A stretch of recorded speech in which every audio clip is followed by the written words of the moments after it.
Soomaaliduna waxay tiraahdaa khayr wax kuma yeelee shar u toogahay.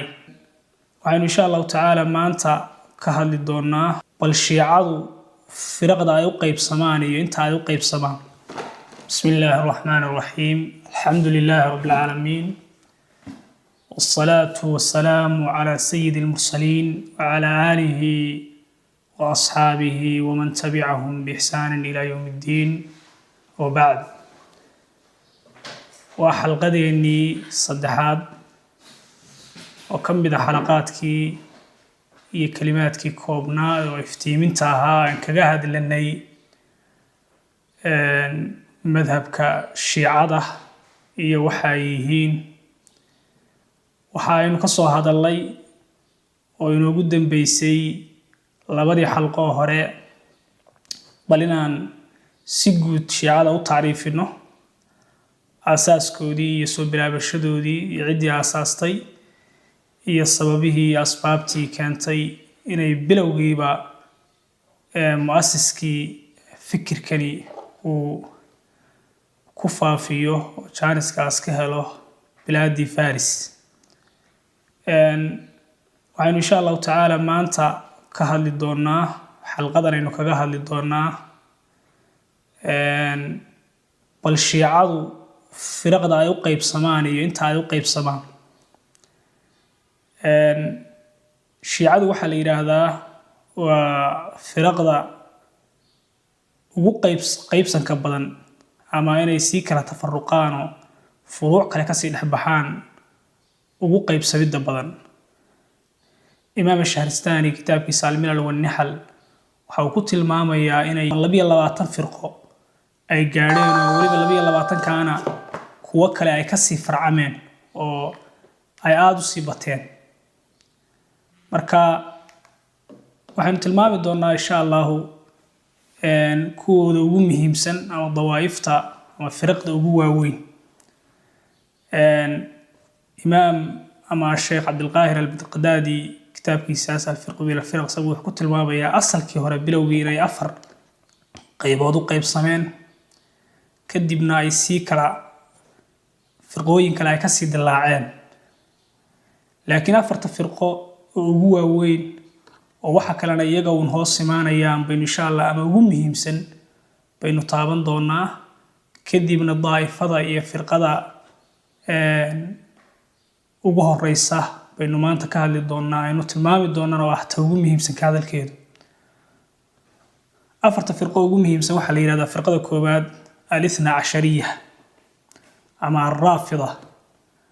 waynu insha Allah waynu ka hadli doonaa. qolada labaadna waxa la yiraahdaa ismaaciiliyah, qolada saddexaadna waxa la yiraahdaa as-sayyidiyah, qolada afraadna waxa la yiraahdaa ama daa'ifada ama kooxda afraad ama firqada afraad كم إذا فرق وجومهم سن شيعة النصيرية أما العلويين أو علويين. مركا أفرتا فرقة باو ووين إن شاء الله تعالى صدح ذا كلاء أو إسماعيلية ذي السيدية ذي نصيرية ذا يقدم بينو كتابن دونا لكن فرقة إنه ما أنت كتابن دونا إن شاء الله تعالى إنه كهل دونا. وفرقة اللي يرادوا الإمامية أما الاثنا عشرية oo sababaha aynu iyada si gaar ah ugu soo hormarinayno uga hadlano dabcan qaybteena ugu muhiimsan ayadaynu ku taabanana aqaa'ideeda iyo waxa ay tahay iyo mataqaana laba qaab baynu uga hadli doonaa maanta jalsadeeda insha Allah waxaan kaga hadli doonaa bal 12 maxay yihiin. waxaanu kale kaga hadli doonaa aimada ay tacdiimiyaan oo aimada 12 baynu si kooban u tilmaami doonaa. waxaan kaloo iyagana tilmaami doonaa bal si qofka mowduucaas raba inuu wax ka ogaado uu bal u barto kooxdaas iyo cidda culimada u ay marjicooda iyo cidda ugu mashhuursan waxaanu wax ka taaban doonaa aimadooda ugu waaweyn iyo kutubtooda. daa'ifadan waxa la yiraahdaa waa daa'ifada ugu weyn ama waa kooxda ama waa firqada ugu weyn firaqdan ilaa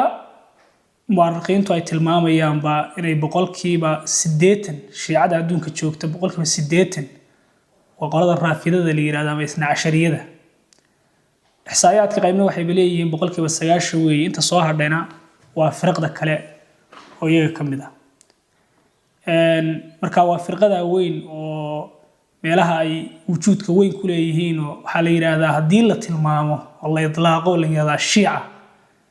casrigan xadiiska aynu joogno iyo waqtiga aynu joogno cid uu ku dhacaya oo markiiba uu si toos ah u dhacaya waa kooxdan ama waa daa'ifadan la yiraahdo isna ashariya ama raafida waxay waa nimankan aqlabiyada weyn ku leh oo wadanka la yiraahdo Iran xukumana meelo kale ay ku leeyihiin wujuud fiican sida Iraq, Azerbaijan, Bahrain iyo mataqaanaa Lubnaan marka kooxdaasi waa magacyo kala duwan bay leeyihiin waxa la yiraahdaa raafida marka magaca raafida waxa loogu bixiyay waxa la yiraahdaa alladina yarfuduna imamata shaykhayn waa kuwii diidayay imaamnimada iyo khaliifnimadii Abu Bakr Siddiq radiyallahu anhu iyo Umar bay diidayeen oo saas ba magaca raafida loo yiri waxa kale oo la yiraahdaa magacyadooda kamid ah الشيعة والولاقة وبمعنى مشايعة الذين شايعوا عليا وكوي علي تاجر الشيخي وتلمامي إن علي بن أبي طالب رضي الله عنه وأم اعتقادي وآمني إنه أوليه إمامده إمام نمده خليفة سقوا حق ليه وسقوا يا أولادي سأنا كبحي marka sidaas baa la yiraahdaa baa loo yiraahdaa waxa loo yaqaan magaca isagana shiica marka waxa kale oo la yiraahdaa magacyada la yiraahdo kamid ah qolada la yiraahdo imaamiyya waayo imaamada waxay ka dhigeen baa la yiraahdaa rukni kamid ah arkaanta islaamka ama arkaanta diinta rukni kamid ah waxa kale oo la yiraahdaa jaafariya وأنا نسبة ذا ونسبة شيكتان جعفر الصادق إمامك لحاد عندهم أي مدود ما كانوا كهل الدورنو إمامك لحاد وأي مدود ذا نسبة شيكة شذا ونسبة شيكتان وهوي أيها وحلو بحي الجعفرية مركا أي مدى هذين التابنو أي لو بحي 12 أما أي مدى أي تقديسيان أو أي أمسيهين تصميضة أي مقع الله بحيانا كانتي هذين إن شاء الله تعالى تابنه أما إنه كشيكينه سيبكم بإن شاء الله تعالى أدل استاقي دونا أنه أدل مريد دونا أي مدى يبقى يدو أي مدى waxa imaamka ugu horeeyay waxa la yiraahdaa waa 12 ayma waxa la yiraahdaa waa Ali ibn Abi Talib radiyallahu anhu amirkii muuminiinta waliba iyagu waxa uu yaqaaneen baa la yiraahdaa yulaqabunahu bil murtada kunyadiisuna Abu Hasan buha waana amirkii afraad ee khulafada waxa weeye khulafaa rashidinki buha imaamka labaad waxa la yiraahdaa Hasan ibn Ali ibn Abi Talib radiyallahu anhuma وحسن بن علي ويلكيسي عليه وحين كنا نيسان ويقانين المجتبى الزكي نوير هذا كن يدي سنة أبو محمد بن لورنج إمام كسد هذا وحل إرادة وحسن وحسين بن علي بن أبي طالب رضي الله عنهما سجن وحوي قاني بالشهيد ودي واتو شهيدي وحق سيد حق الشهيد ويهي كنيدي سنة عبد الله بن لورنشري سجنة حيوية قارني وإمام كودا صدح هذا ويا مضى لبيت طبعا إمام أبو بكر إمام كأفراد وحلا إرادة وعلي بن حسين بن علي بن أبي طالب وي سجنة وحيوية قارنين بالسجاد بيوي قارنين ومضى عاص بعد كسا وحلا لورنشري زين العابدين كنيدي سنة أبو محمد بوها إمام كشناد وأي مدى 12 أي متقارناس 12 إمامة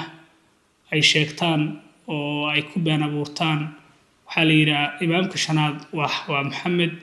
ابن علي بن حسين وكنيدي سنو أبو جعفر إمامك اللحاد وجعفر بن محمد بن علي جعفر الصادق ويغانين كنيدي سنة أبو عبد الله. إمامك التضباط وحلي هذا موسى بن جعفر الصادق بالكاظم بيجوا كنيداس لقب كاس بيغانين كنيدي سنة أبو إبراهيم بالورج. إمامك السديداد وعلي بن موسى بن جعفر يقول وحوي غانين وبالرضا كنيدي سنة أبو الحسن.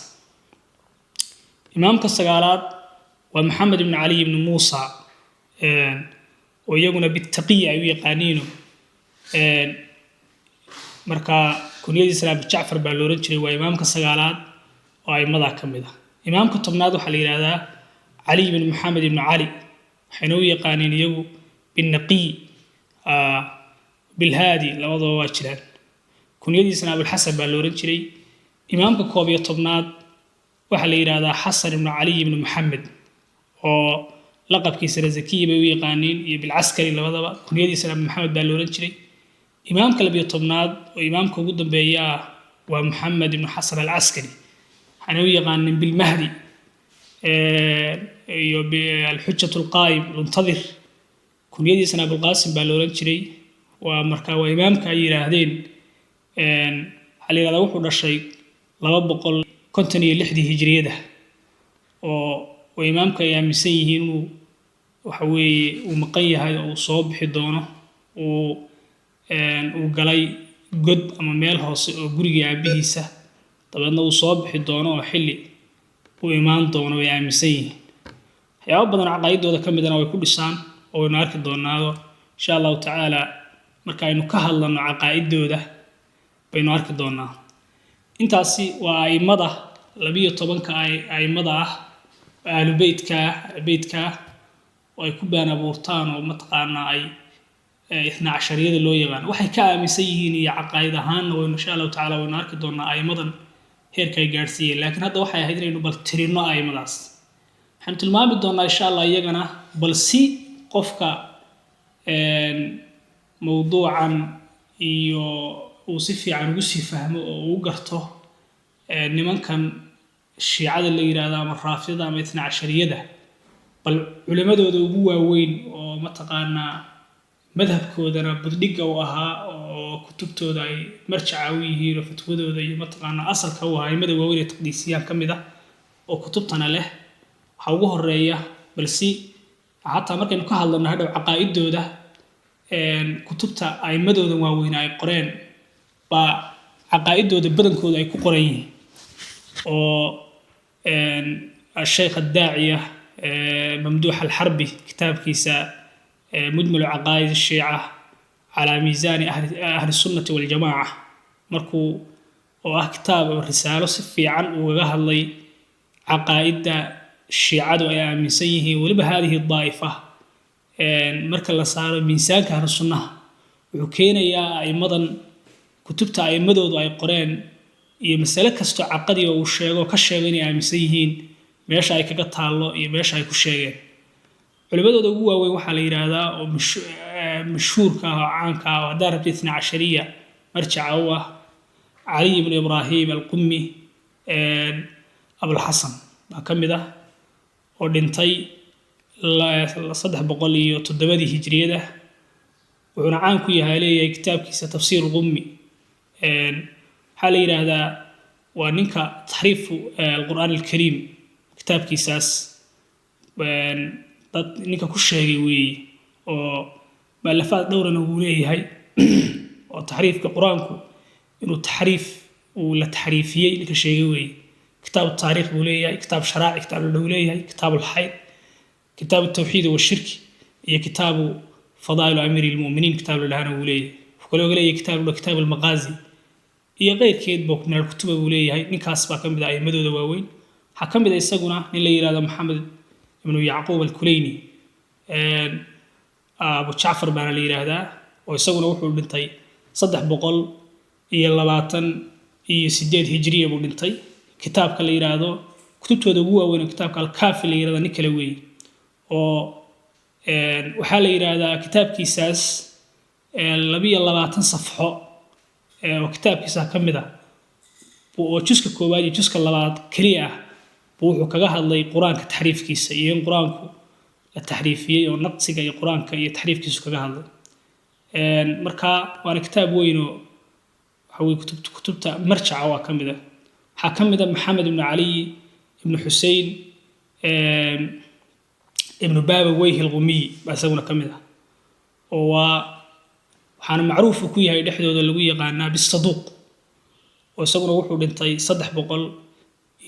سديتني كودي هجرية ده وأنا نيك إسكال كتاب كلي يرادو من لا يحضره الفقيه و كتاب كاس مشكلة هاي أسونا أي مدة دواوين بكمل وأنا كتبت مراجع دواوين عكلا وكمل أي مدة دواوين محمد بن حسين الدوسي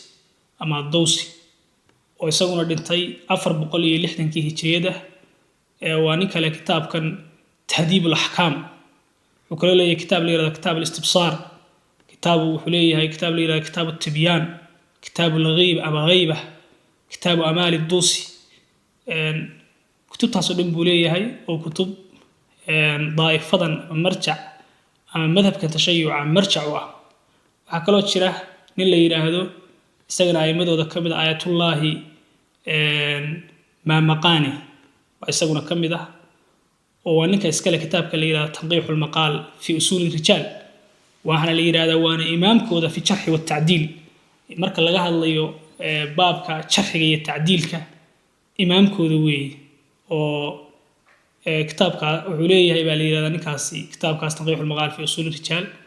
وأنا إمام كودا حق شرح التعديل كتاب كان وحال يرى مركز وكهل اللي أبو بكر الصديق رضي الله عنه يا عمر وحو يرى هذا وحو لقب كوير هذا الجبت والضاقوت إرجع سوي استعمالها كتاب كان حالي هذا وحال لقود ضابعي كن صدح بقولي كونتني اللغة وحال لقود ضابعي بالضابعي مقالة النجف عراق مقالة باللقود ضابعي وأنا كتبته جوا وين حكم ده الحاج ميرزاء حسين محمد النوري الضبرسي وأسونا كم ده وأسونا دنتي كن صدح بقولي لبعتنكي هجرية ده ماشي اللي يرادو نتفي بكل دنتي وكتاب كبولية فصل الخطاب في إثبات تحريف كتاب رب الأرباب كتاب كسولية أو كجاه الله تحريف القرآن تحريف القرآن وش جاي قرآن كونه كتشرت التحريف يسيادو ينقصان انت بوانك الشيء كتاب كسا كشيء دولة إيران بكتاب كان ضابعي ولا ضابعي كن لما بقول يسديتن سجالك ولا ضابعي مركا كتبت دواويني أي مدواويني الله بتام بيسونا كمية حكم ده محمد الباقي المجلسي بيسونا كمية وحلينا وشيخ الدولة الصفوية في زمانه حلقي دولة صفوية هيد والشيخ هذي ودولة فارس الصومالي دولة كمية ودولة الشيعة هيد سونا waxa la yiraahdaa kun boqol iyo koob iyo tobankii uu dhintay wuxuuna leeyahay kitaabkooda caanka ah oo kutubtooda caanka ka mid ah la yiraahdo Biharul Anwar waxa ka mid ah aymadooda waaweyn oo ay u laabtaan oo fikirkooda inuu kutubtooda ku qoran yahay Nicmatullahi al-Jazaa'ir marka la yiraahdo oo dhintay isaguna kun boqol iyo 12 hijriga waana ninka iskale kitaabka la yiraahdo الأنوار النعمانية وكتاب كيس أنوار النعمانية وحكوش شيء بقى ليري وأنك كوش شيء مركو كهل لي عبد الرحمن أبو اللؤلؤ أما أبو اللؤلؤ أتى المجوسي أبو اللؤلؤ المجوسي ونك عمر دليا مركو كهل لي وحكوت المامي وكود دري بابك رجع جيسياشة وبدلك رسولي بأمانة كتاب كيس أكو أمانة وليه هاي دلكي وعمر دليا بكو أمانة رضي الله عنه حكم ده أبو منصور الضبرس أما الضبرس بأكمل ده وصقنا دنتي لحب قولي يلا باتنكي هجرية ده وصقنا وانيك اسكال كتاب كلي الاحتجاج وكتبته ده كم ده وحكم ده أيمده دواوين أبو عبد الله المفيد وصقنا دنتي أفر بقولي صدح يتبنكي هجرية ده وصقنا وحلي كتاب كلي إشتاد هي كتاب أمال المفيد لبدا كتاب أولي حكم ده أيمده ده محمد بن حسن العامل وكن بقولي أفرتي بنت كتابك الإغاط بوليه كتاب مقع على بوليه هاي marka raggaas baa ka mid ah waxaa kaloo ka mid ah ragga ugu caansan aad garanaysan Ayatullahi al-Khomeini oo Khomeiniga hadda dhintay oo kan hadda dhintay maahay kii ka horreeyey oo qaa'idkii Iiraan ahaa baa ka mid ah oo magaciisa waxaa la oran jiray waa Ruuxullahi al-Mustafa Ahmed baa la oran jiray Khomeini marka ninka magaca leh buu ahaa oo waxaa la yiraahdaa wuxuu ku dhashay magaalada la yiraahdo Khomeini waxa loogu bixiyay qaryo la yiraahdo Khomeini buu ku dhashay oo u dhow magaalada la yiraahdo oo mataqaana ku taala wadankaas sanadkii 1320 buu dhashay waxa weeye marka waxa la yiraahdaa aabihii baa la dilay sanadkii uu dhashay dabadiisa marka waa ninkii qaa'idkii weynaayo hogaamiyahoodii buu ahaa oo markii dambana dhintay taariikhdu markay ahayd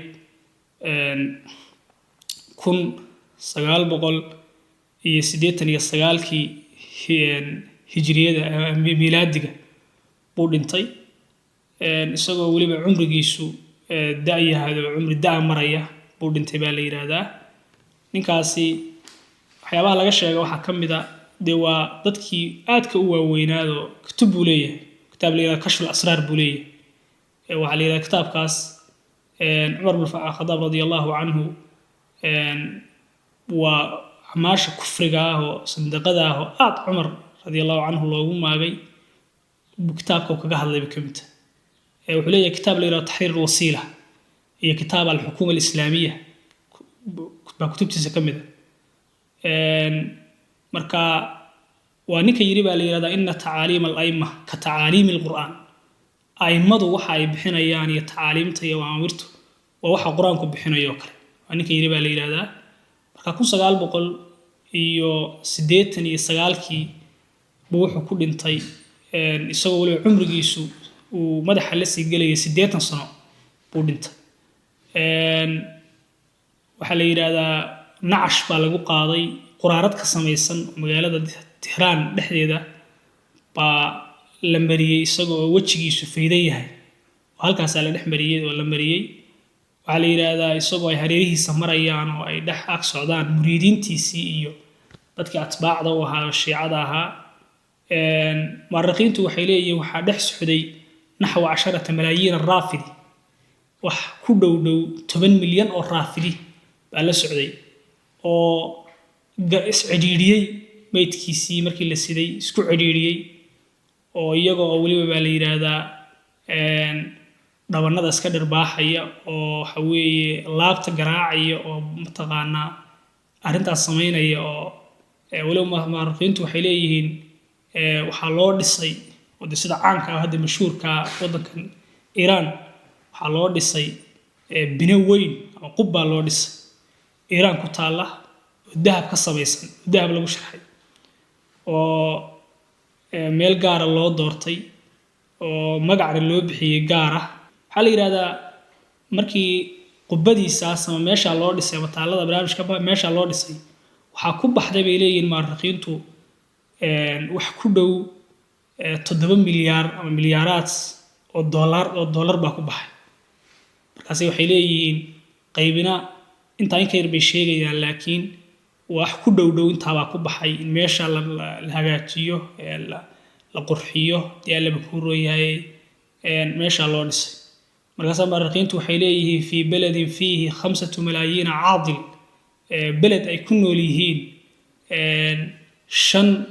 5 milyan oo bilaa camal ah oo bisaarada hayso baa waxa ku baxaya waxa loo yaqaano qubbada loo dhisayo wax ku dhow 7 milyaaraad marka ragga ugu waaweyn iyo aymadooda ugu waaweyn imaamiyada ama qolada la yiraahdo raafidada raggaas baa ugu waaweyn oo kamid ah aymada 12 loogu bixiyayna waa 12 ka imaam aynu tilmaanay nimankan 12 la yiraahdo ama raafidadu waa ogtihiin waa nimanka hadda saameynta ugu badan iyo marka shiica la yiraahdo san hore soo tilmaanay saameynta ugu badan marka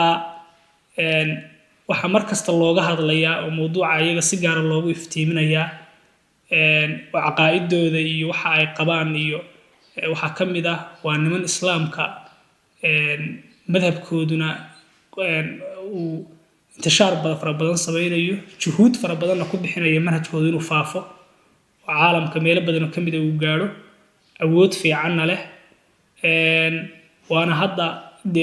اعتقاداتك ugu badan oo daa'ifadan ama kooxdan ay leedahay niman kale weey marka qofka muslimka markasta waxa la doonayaa sharka iyo bal meelaha madow kaga jiri karo Xudayfa ibn Yaman radiyallahu anhu wa tuulaha rasuulka